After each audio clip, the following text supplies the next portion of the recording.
nous avons pensé vraiment à lier la notion de migration au changement climatique et la crise de l'eau.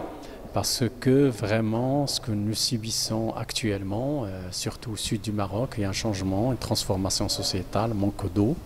Il y a une crise et c'est une alerte pour le Maroc d'ici 2030. Donc quand on voit, il y a une carte qui est publiée sur le site web par les Nations Unies qui nous alerte vraiment qu'il faudrait agir et ne plus subir. Et notre intervention aujourd'hui, c'est de pas seulement d'alerter, mais de trouver des solutions à ces problématiques. Parmi ces solutions, donc, nous avons pensé vraiment d'abord à relire l'histoire et à repenser cette crise en lisant notre histoire. Et c'est là que nous avons découvert notre patrimoine archéologique sur la question du système hydraulique d'eau, comme les Khtara, qui est un système vraiment qui nous a aidés à une époque vraiment de faire une bonne gestion de l'économie de l'eau.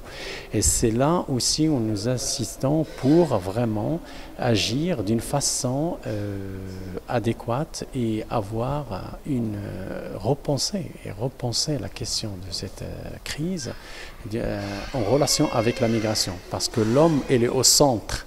Donc c'est lui qui agit sur l'environnement et en même temps il subit les catastrophes naturelles. Mais malheureusement, je peux le dire franchement que c'est l'homme qui détruit la nature et il est conscient de ça parce que nous vivons dans un monde de globalisation, le monde où l'économie, la finance qui prime avant l'environnement, avant la culture, avant nos traditions.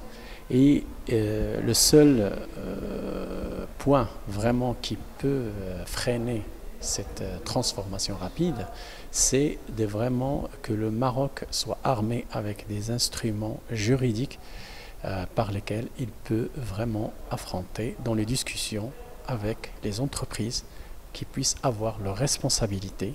Ces entreprises parce qu'elles sont polluantes, ces entreprises qui épuisent de l'eau et en même temps penser à notre agriculture par exemple, l'agriculture qui a épuisé la nappe phréatique parce que nous exportons de l'eau. Il ne faut pas l'oublier ça. Et vraiment, cette culture massive qu'on voit à l'échelle internationale, ça n'a rien à voir avec notre culture, avec notre tradition. Il faut repenser aussi l'agriculture.